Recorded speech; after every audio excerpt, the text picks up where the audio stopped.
ഹരിയോടൊപ്പത്തിൻ്റെ പുതിയൊരു ലക്കത്തിലേക്ക് സ്വാഗതം. രണ്ടുപേർ തമ്മിൽ പരിചയപ്പെടുമ്പോൾ പൊതുവെ ആദ്യം ചോദിക്കുന്ന ചോദ്യം എന്ത് ചെയ്യുന്നു എന്നാണ്. അതായത് ഒരാളുടെ ജോലിയും പദവിയും ഒക്കെയാണ് സമൂഹത്തിൽ അയാളുടെ മാന്യത നിശ്ചയിക്കുന്നതെന്ന് പറഞ്ഞാൽ ഹരി അതിനോട് യോജിക്കുന്നുണ്ടോ? ഞാൻ പൂർണ്ണമായും യോജിക്കുന്നു എന്നുള്ളതാണ് സത്യം. സത്യത്തിൽ പലപ്പോഴും ഇങ്ങനെയൊരു ചോദ്യം ഞാനും ധാരാളമായി കേട്ടിട്ടുണ്ട്, ഞാനും പലരോടും ചോദിച്ചിട്ടുണ്ട്. പക്ഷേ ഈ ചോദിക്കുന്ന സമയത്തെങ്കിലും ആരെങ്കിലും ചിന്തിച്ചിട്ടുണ്ടോ, ഇതിൻ്റെ പ്രാധാന്യം ഇത്രയുണ്ട് എന്ന് ചിന്തിക്കാറുണ്ടോ എന്നതിന് എനിക്ക് സംശയമുണ്ട്. കാരണം ഒരാളെ മനസ്സിലാക്കാൻ വേണ്ടിയാണ് ചോദിക്കുന്നത്. എന്താണ് ചെയ്യുന്നത്, എന്താണ് ജോലി, എന്താണ് പേര് എന്ന് ചോദിച്ചു കഴിഞ്ഞാൽ രണ്ടാമത്തെ ചോദ്യം സ്വാഭാവികമായിട്ടും എന്താണ് ചെയ്യുന്നുള്ളതാണ്. നമ്മൾ ഈ സമൂഹത്തിൽ അല്ലെങ്കിൽ നമ്മൾ ഈ ഭൂമിയിലേക്ക് നമ്മൾ ജനിച്ചു വന്നിട്ടുണ്ട് എങ്കിൽ നമുക്കൊരു കർമ്മം എന്നുള്ളത് വളരെ ഇമ്പോർട്ടൻ്റാണ്. നമുക്കൊരു ജോലിയിലേക്ക് നമുക്ക് പോകുമ്പോൾ നമ്മൾ എന്ത് തരത്തിലുള്ള കോൺട്രിബ്യൂഷൻസ് ചെയ്യുന്ന ഒരാളാണ് എന്നുള്ളത് മാത്രമാണ് നമുക്ക് ഈ ഭൂമിയിൽ ജീവിക്കാനുള്ള പ്രാഥമികമായിട്ടുള്ള ഒരു യോഗ്യത എന്ന് ചിലപ്പോൾ പറയേണ്ടി വരും. ഒരു സ്ഥാപനത്തിനുള്ളിൽ നമ്മൾ മനുഷ്യരെ പറ്റി നമ്മൾ കോമണായി നമ്മൾ പറയുന്നു എന്താണ് ജോലി എന്ന് ചോദിക്കുന്നു. അത് ലോകത്ത് വിവിധങ്ങളായിട്ടുള്ള ജോലി എന്ന് കോടാനുകോടി ജനങ്ങളുടെ ഇടയ്ക്ക് നമ്മൾ ചോദിക്കുന്നതിനപ്പുറേക്ക് ഈ ഒരു വിഷയത്തെ തന്നെ നമ്മൾ ഒരു സ്ഥാപനത്തിൻ്റെ ഉള്ളിലേക്ക് നമ്മൾ കയറി എന്ന് ചോദിക്കുന്നു. എന്താണ് പേര്, ഇവിടെ ഏത് സെക്ഷനിലാണ് വർക്ക് ചെയ്യുന്നത് എന്നാണ് നമ്മൾ ചോദിക്കുക. ഒരു സ്ഥാപനത്തിൻ്റെ ഉള്ളിൽ പോകുമ്പോൾ നമുക്ക് അങ്ങനെ ചോദിക്കാനുള്ളൂ, ഏത് ഡിപ്പാർട്ട്മെൻറ്റിലാണ് വർക്ക് ചെയ്യുന്നത് അല്ലെങ്കിൽ ഏത് സെക്ഷനിലാണ് വർക്ക് ചെയ്യുന്നത്. അപ്പോൾ ഞാൻ ഇന്ന സെക്ഷനിലാണ്, അവിടെ ഒരു സെക്ഷനിലല്ലാതെ ഞാൻ ഒരു സെക്ഷനിലും വർക്ക് ചെയ്യുന്നില്ല എന്ന് പറയുന്ന ഒരാൾ ആ ഒരു ക്യാമ്പസിൻ്റെ ഉള്ളിലുണ്ടാവില്ല.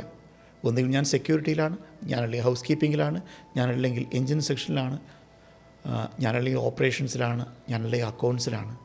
ഇത്തരത്തിൽ ഒരു കൃത്യമായിട്ടുള്ള ഒരു ആൻസർ തീർച്ചയായിട്ടും ആ സ്ഥാപനത്തിൻ്റെ ഉള്ളിൽ കയറുമ്പോൾ ആ ചോദിക്കുന്ന വ്യക്തിക്ക് പറയാനുണ്ടാവും. അങ്ങനെയല്ലാതെ ഒരാളവിടെ ഉണ്ടെങ്കിൽ തീർച്ചയായിട്ടും ആ സ്ഥാപനം അവരെ എടുത്ത് പുറത്ത് കളഞ്ഞിരിക്കും സ്വാഭാവികം. കാരണം ഒരു ഉപകാരവും ഇല്ലാത്ത ഒരാളെ എന്തായാലും ഒരു സ്ഥാപനത്തിൻ്റെ ഉള്ളിൽ വെച്ചുകൊണ്ടിരിക്കുക.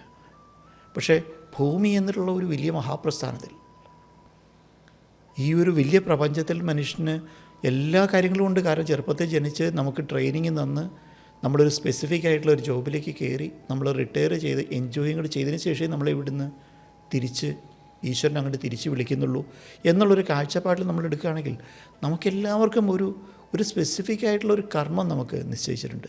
ആ ഒരു പർട്ടിക്കുലർ ഏജിൽ കഴിയുമ്പോൾ വിദ്യാഭ്യാസം ഉണ്ടെങ്കിലും ഇല്ല എങ്കിലും, വിദ്യാഭ്യാസമുള്ളവർ അല്ലെങ്കിൽ വിദ്യാഭ്യാസത്തിന് പഠിക്കാൻ പോയവർ അത് ഇന്ന കോഴ്സ് പഠിക്കാൻ പോയി മെഡിക്കൽ ഡിഗ്രി എടുത്ത് അവർ ഡോക്ടറായവർ ആയിക്കോട്ടെ, LLB എടുത്ത് വക്കീലായവരായിക്കോട്ടെ, എഞ്ചിനീയറിങ്ങിന് ഇന്ന ഡിവിഷൻ എടുത്ത് പോയവരായിക്കോട്ടെ, അങ്ങനെ ഓരോ മേഖലകളിലേക്ക് പോയവർ അതാത് മേഖലകളിൽ പോയി ഒരു സ്പെസിഫിക് ജോലിക്ക് പോയി എങ്കിൽ അതൊന്നും കൂടാതെ വന്നിട്ടുള്ള കുറേ ആളുകൾ ഒരു പഠിക്കാൻ പോലും കഴിയാതെ ഒരു ജോലി ചെയ്യുന്നുണ്ട്. ഒരു സ്പെസിഫിക്കായിട്ട് എന്തെങ്കിലും തെണ്ടാൻ പോകുന്നവരും ചെയ്യുന്നത് അവരുദ്ദേശിക്കുന്ന വേറൊരു ഡിഫറെൻറ്റ് ജോലി ആയിരിക്കാം. അതുകൊണ്ട് എന്തെങ്കിലും ഗുണമുണ്ടോ ഇല്ലയോ എന്നുള്ളത് വേറൊരു സബ്ജക്റ്റ് ആയിരിക്കാം. പക്ഷേ എന്തെങ്കിലും തരത്തിലുള്ള ഒരു കർമ്മം, അതിനൊരു പേരിട്ട ഒരു കർമ്മം അവർ ചെയ്യുന്നുണ്ട്. ഈ കർമ്മത്തെയാണ് ശരിക്കും നമ്മുടെ ഐഡൻറ്റിറ്റി ആയിട്ട് നമ്മൾ കണക്കാക്കുന്നത്.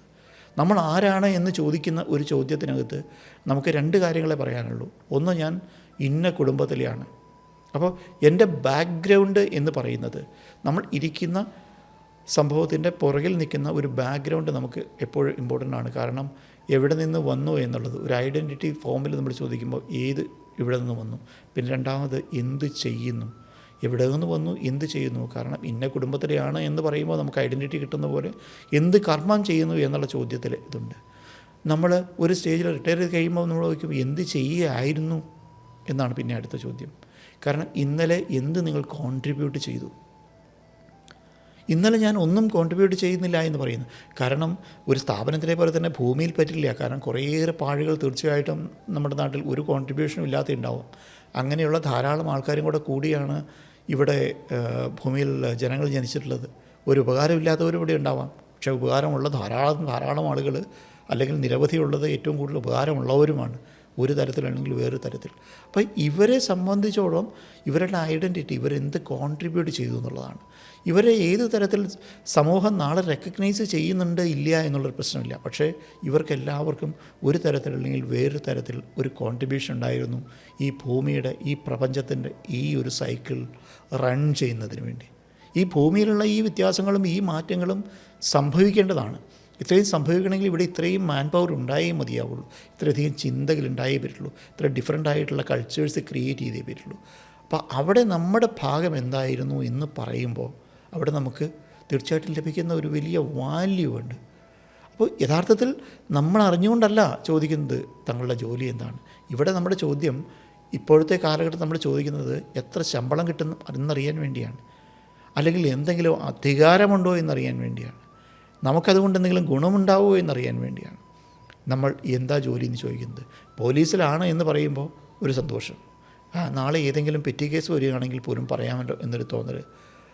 ഗവൺമെൻറ് സർവീസിലാണ് എന്ന് കേൾക്കുമ്പോൾ ഒരു സന്തോഷം, സർക്കാർ സർവീസിലുള്ള ജോലി ഉണ്ടെങ്കിൽ ഈ പറഞ്ഞ പോലെ എന്തെങ്കിലും സഹായം ഉണ്ടാകും, അല്ലെങ്കിൽ ആവശ്യം വന്നാൽ നമുക്ക് ഉപയോഗപ്പെടുത്താം എന്നുള്ള തോന്നൽ.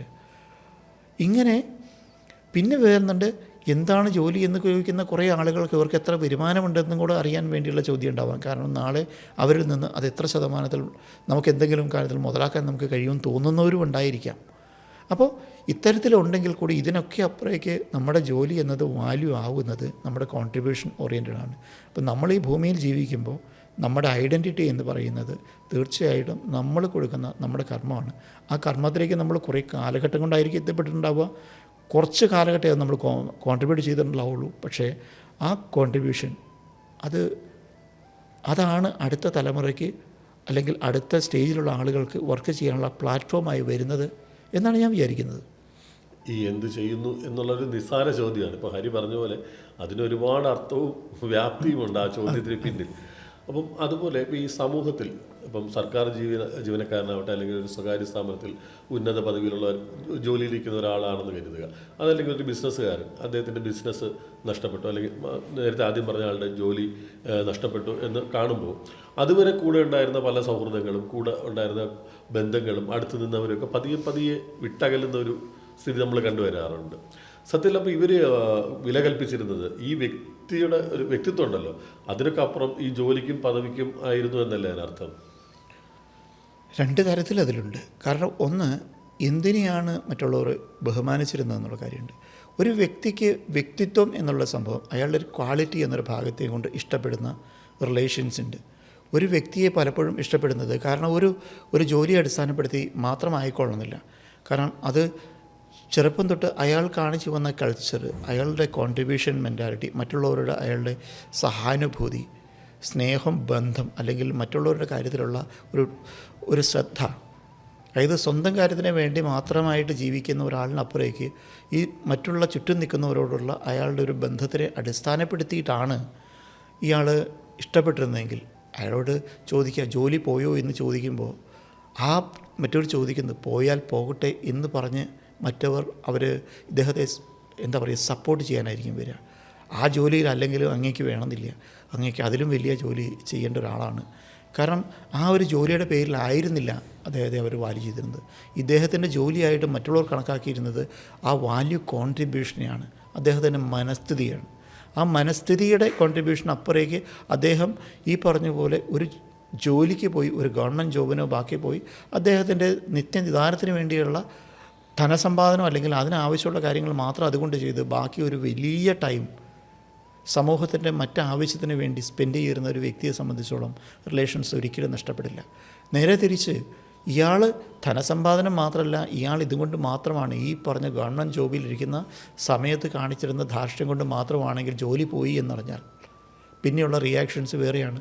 നമുക്കിതിന് പലപ്പോഴും ഉദാഹരണമായിട്ട് പറഞ്ഞു കേൾക്കാവുന്നൊരു കാര്യമാണ്, ഒരു പോലീസുകാരൻ റിട്ടയർ ആയാൽ എന്താണ് പലപ്പോഴും അയാളുടെ നാട്ടിലെ വാല്യൂ എന്നത് ചോദിച്ചു കേട്ടിട്ടുണ്ട്. എല്ലാ പോലീസുകാരും അങ്ങനെയാണെന്നല്ല കേട്ടോ ഞാൻ തീർച്ചയായിട്ടും പറയുക.